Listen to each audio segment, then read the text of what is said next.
Welcome to steno dictation. Dictation 5 second बाद शुरू होगा।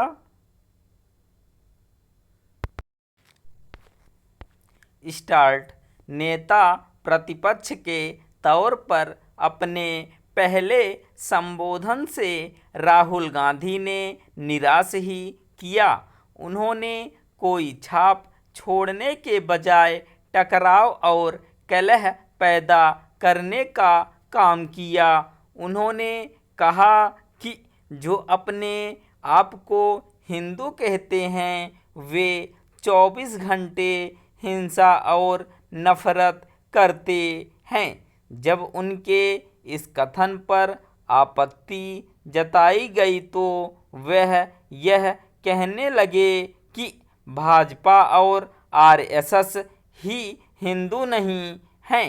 यह निष्कर्ष तो ठीक है, लेकिन क्या वह यह सिद्ध करना चाहते हैं कि जो भी हिंदू भाजपा या आरएसएस से जुड़ा है वह 24 घंटे हिंसा और नफरत करता है? संभव है कि वह ऐसा ही मानते हों, लेकिन उन्हें यह याद रखना चाहिए कि हाल के लोकसभा चुनाव में भाजपा को लगभग 24 करोड़ मतदाताओं ने वोट दिया है। क्या राहुल गांधी यह कहना चाह रहे हैं कि वे हिंदू हैं जो 24 घंटे हिंसा और नफरत करते हैं?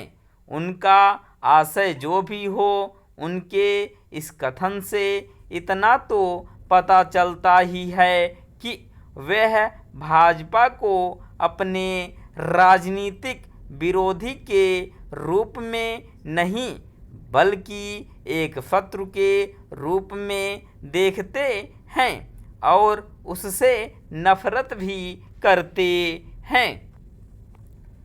राहुल गांधी ने अपने संबोधन की शुरुआत जय संविधान से की और यह दावा किया कि उन्होंने इसे बचाने का काम किया है। स्पष्ट है कि वह अभी भी चुनावी मुद्रा में ही है। शायद इसी कारण वह सदन के स्थान पर किसी चुनावी सभा को संबोधित करते हुए अधिक दिखे। यह ठीक है कि चुनाव के दौरान भी उन्होंने संविधान के खतरे में होने का हवा खड़ा किया था और माना जाता है कि इससे उन्हें कुछ राजनीतिक लाभ भी मिला।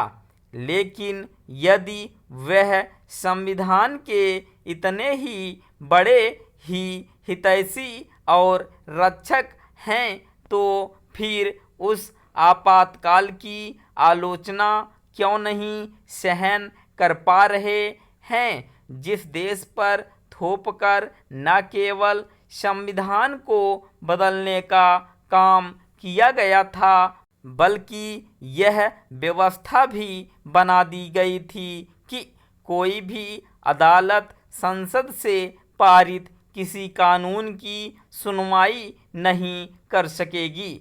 आखिर इसे तानाशाही के अतिरिक्त और क्या कहा जा सकता है?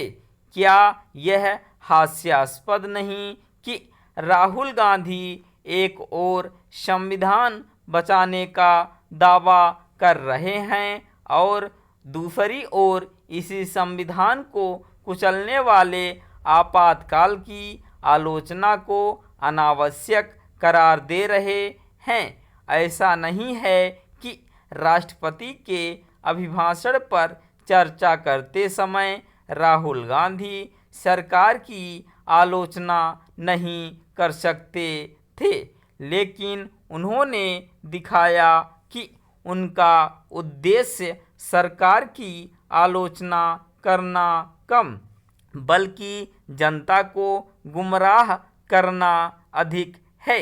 इसी कारण वह यहाँ तक कह गए कि यदि किसी अग्निवीर की जान चली जाती है तो उसके स्वजन को सरकार कोई मुआवजा नहीं देती। आश्चर्य नहीं कि रक्षा मंत्री राजनाथ सिंह को उनके इस गलत बयान का खंडन करना पड़ा। स्टॉप।